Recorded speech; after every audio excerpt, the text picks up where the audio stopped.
Questions et commentaires, questions and comments, the Honourable Parliamentary Secretary. Well, thank you, Madam Speaker. Merci. Merci, Madame la Présidente. J'aime les gens du Québec, la province du Québec, et j'aime la province du Manitoba dont je viens. J'ai de la parenté au Québec. Nous vivons dans une grande et belle nation qui comprend l'importance de programmes sociaux comme les soins de santé. L'une des raisons pour lesquelles je sais qu'il est important pour tous, qu'on soit le leader du Bloc ou un député de Winnipeg-Nord, je pense qu'il est important qu'on mesure bien l'importance des soins de santé pour tous les Canadiens, toutes les Canadiennes. Les provinces ont un rôle pour administrer les régimes de santé, mais il est bon aussi qu'il y ait une approche systématique en matière de soins de santé. Oui, certaines choses peuvent être un peu mieux dans une région que dans une autre, mais il y a un rôle pour un gouvernement national. Parlons de valeurs. Ça, c'est au cœur de mes valeurs. Cela fait partie de notre nation, de ce qui lui tient à cœur. Le Québec en fait partie. J'ai une question pour le leader du Bloc. Selon lui, n'est-il pas vrai, ce qui suit n'est-il pas vrai, que l'on vive au Québec ou au Manitoba, les valeurs que nous avons ensemble, en commun, sont telles qu'aucune province n'a avantage à faire cavalier seule? Si les valeurs du Canada, du Québec et du Manitoba sont les mêmes, j'aimerais qu'on aille poser la question aux Franco-Manitobains. Nous ne sommes pas une nation, et c'est tellement révélateur, Madame la Présidente. Nous sommes un paquet de nations sur un même territoire, dont chacune des nations autochtones est une nation autant que la québécoise et la canadienne. J'ai probablement, compte tenu de l'exode du début du siècle dernier, de la parenté dans le nord-est américain, ça ne fait pas de moi un Américain, mais ça fait de moi quelqu'un qui veut être l'ami des Américains. Des fois, c'est plus dur que d'autres.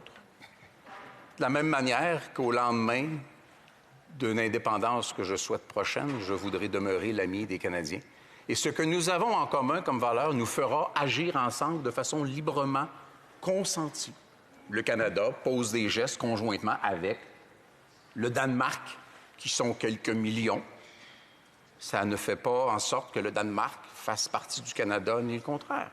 De bons amis valent mieux que de mauvais coucheurs. The Honourable Member for Peace River Westlock. Thank you, Madam. Le député de Peace River West Block. Merci, Madame la Présidente, et merci à mon honorable collègue de son discours. Intéressant, ça c'est sûr.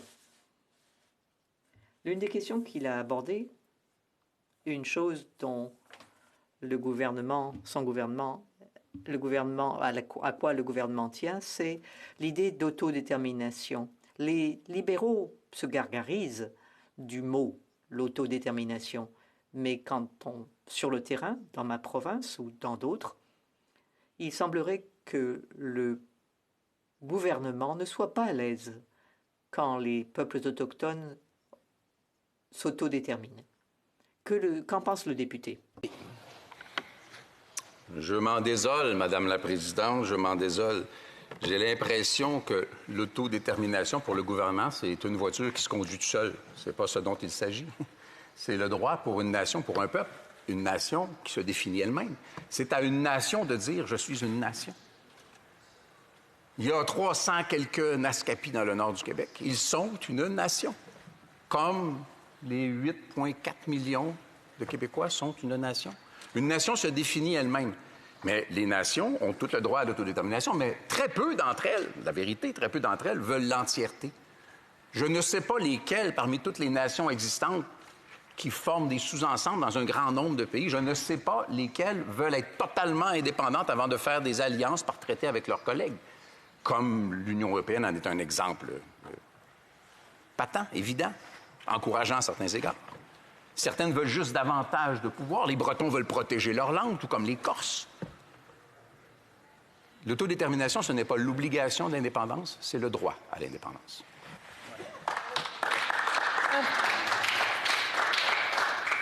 L'honorable député de Joliette. Oui, merci, Madame la Présidente. Depuis minuit hier, la majorité du Québec est plongée en zone rouge. Ça veut dire que les industries de la restauration et de la culture au grand complet ont fermé leurs portes pour un minimum de 28 jours. Dans le discours du trône, le gouvernement dit qu'il va aider les entreprises qui se retrouvent dans une telle situation, si c'était le cas. Cet après-midi, le gouvernement à Québec a annoncé aux entreprises qu'il ferait pour les aider. Qu'est-ce que, selon le chef du Bloc québécois et député de Belleuil-Chambly, ce gouvernement devrait faire pour aider ces entreprises qui sont forcées à être fermées pour un minimum de 28 jours? Merci, Madame la Présidente. Député de Belleuil-Chambly.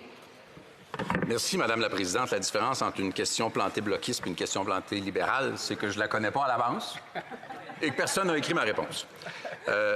Cependant, j'ai une pensée toute particulière pour mon collègue de Joliette parce que c'est dans sa circonscription qu'une femme autochtone est décédée dans des conditions pires que dramatiques. Et encore une fois, mes condoléances accompagnent la communauté et la nation atikamekw.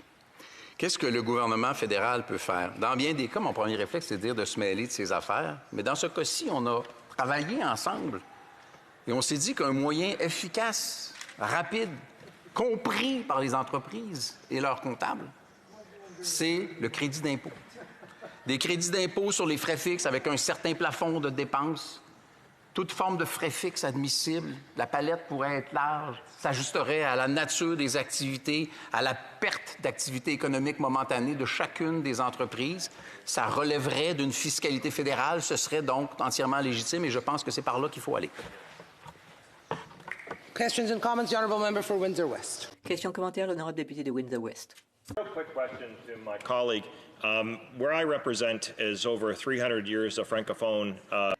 La région que je représente est riche de 300 ans de tradition francophone.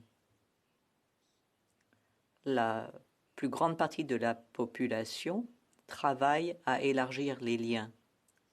Après 300 ans, ils veulent être inclus. D'où ma question.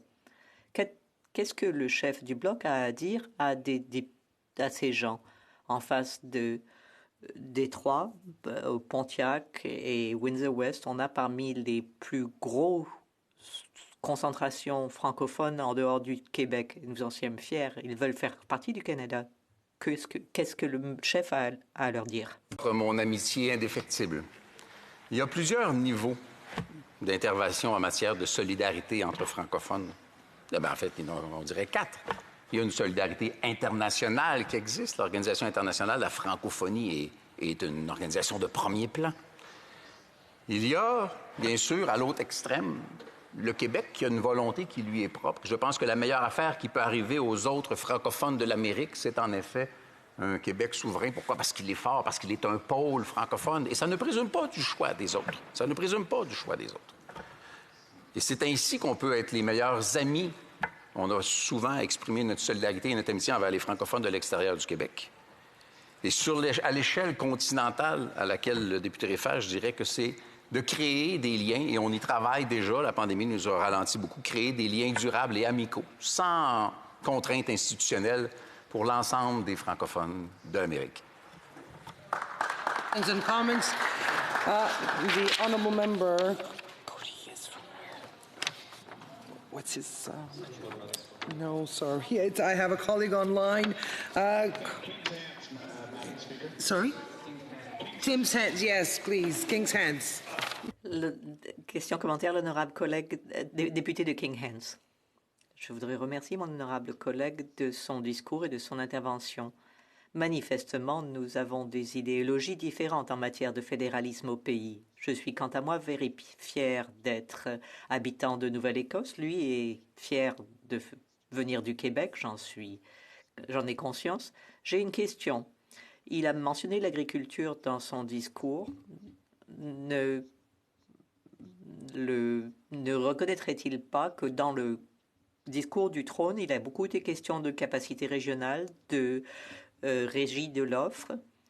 En matière de pétrole et de gaz, lui et moi sommes d'avis que c'est un secteur qui est appelé à jouer un rôle diminuant dans l'économie du Québec, mais ne reconnaîtrait-il pas que les revenus, les recettes de ce secteur sont importants pour le Canada et qu'ils ont apporté des avantages aux Québécois. Chambly, s'il vous plaît. La question est, ma foi, on pourrait parler longtemps. D'abord, rendons-nous service. Partez-moi pas sur le pétrole. Ceci étant dit, il y a un effet économique pervers au fait de dépendre de l'exportation de ressources naturelles, quelles qu'elles soient. Et c'est particulièrement vrai pour des secteurs industriels, pour les activités industrielles, ce qui est à de grands égards le propre du Québec, de l'économie québécoise. Pour ce qui est de l'agriculture, ce qui était mentionné dans le discours du trône, un peu comme le reste, c'était très, très vague, c'était très, très général. C'était des intentions qui auraient déjà dû être réalisées, c'est-à-dire le versement des compensations aux agriculteurs sous gestion de l'offre. Et vous me permettrez, Madame la Présidente, en 3 secondes, de revenir sur ma réponse précédente, parce que quand j'ai parlé des francophones d'Amérique, j'ai oublié l'autre grand peuple d'Amérique pour lequel j'ai une affection profonde. Et bien sûr, j'ai parlé des Haïtiens. Prise du débat des